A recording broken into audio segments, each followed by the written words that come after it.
Well, it may not be Jesus, but Jim Caviezel is once again playing a real-life amazing hero. This time, he's starring in a true story about an undercover agent who saved victims of human trafficking.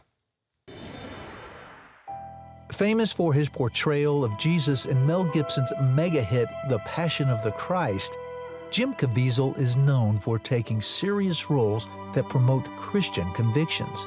In his newest film, a thriller titled Sound of Freedom, Jim plays government agent turned freedom fighter Tim Ballard. The true story recounts Tim's dangerous mission to rescue dozens of children from human trafficking.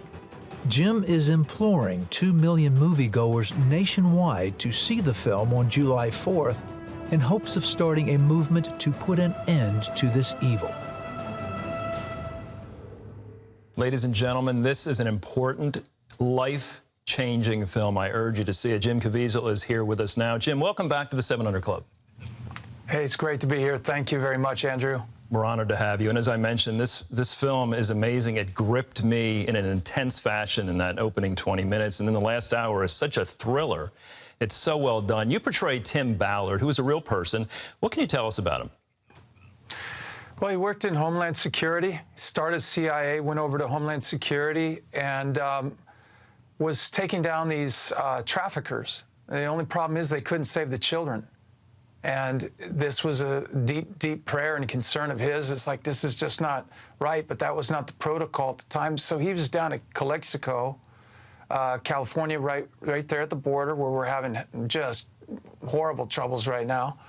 But he was down there, and they pulled down the worst, probably, pedophile they've ever seen and trafficker.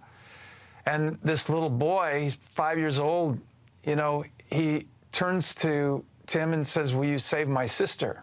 And essentially, he talks to his wife and takes money out of his house. He's 10 days away from his pension. He goes down to Colombia at the risk of his own life, tries to save this little girl. And if people haven't heard of Tim Ballard, it's about time they have. I mean, what a hero. So your passion for this project is clear. How did you find out about it, and what drew you to it? Well, I got a phone call from the producer of the movie, who I knew in the past, Eduardo Verostegui, and he said that Tim Ballard really wants you for this film, and here's the script. Of course, I read it, and it was a phenomenal script, but where it hit me is that I had 3 adopted children from China, and I became very well aware of the problems and dangers that children go through globally, and even in the adoption process. Okay, this is just a horrible, horrible beast of a thing. But look, St. Paul says to live is Christ, to die is gain, and I don't believe that Jesus wants me to be a Christian who sticks my head in the sand. I knew I had to go out and take risks, and met with Tim and saw what he did, and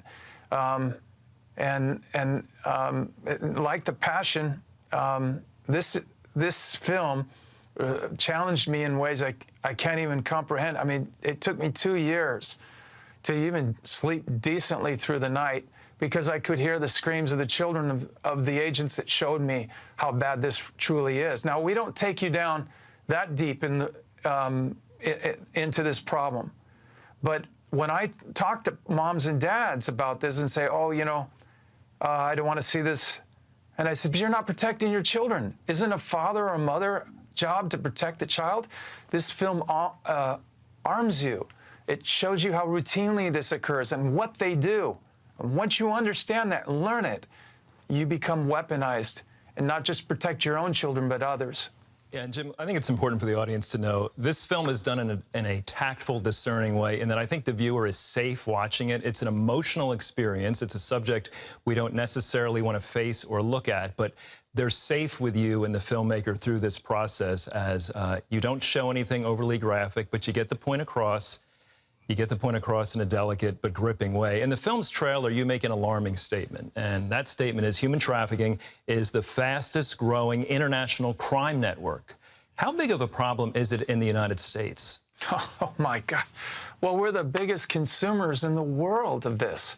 I mean, the United States, the republic that everyone looks to. We're the biggest consumers of this. And for those of you who think that your children are safe by not knowing about this, over 300,000 children under the ages of 18 were lured into the commercial sex trade.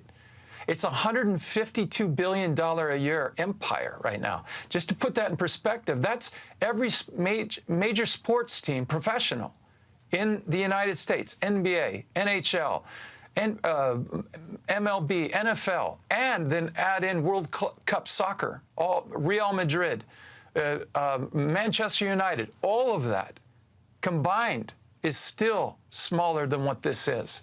So you talked about being lured. So what are some of the signs of trafficking that we should and can look out for? Well, my sister, God love her, when I first came back from Colombia, her daughter, 13-year-old, was walking home from school. And I said, that's not smart. And she wanted her daughter to be able to have the kind of upbringing that we had. But that's a different world now. And when you see a van, for example, that has no handles on it, that's a big one right there. So that they can easily jump out, grab these kids in bikes, and just pull them right into the trafficking van.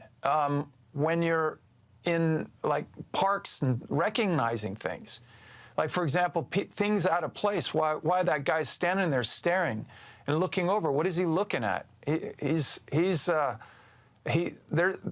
things like that are not normal. You really, really have to trust your instinct. But the big thing that I have is how the modern day Christian is more afraid of the devil than they are of God. You know, God equipped us to not be afraid of evil. As Reagan said, that evil is powerless if the good are unafraid. Great counsel there. And this is unique. You're hoping for 2 million people, at least, to watch this film. Why that number? What's special about it? Great question. Andrew, 2 million for the 2 million trafficked children. And that's just the beginning. But the beginning is important because we have to start on, it's like buttoning a shirt. Let's start on the right button or we're off at the top, you know?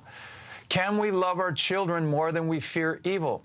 Can we love Jesus more than we fear the cross? I believe we can. And it's time for us to stop turning a blind eye to this issue.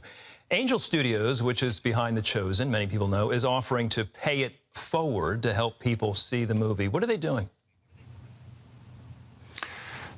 They are, okay, so let's say you're down on your luck and you can't go to a movie because you're like, well, you know, I mean, all my personal money, I'm living off credit cards right now because what's going on economically.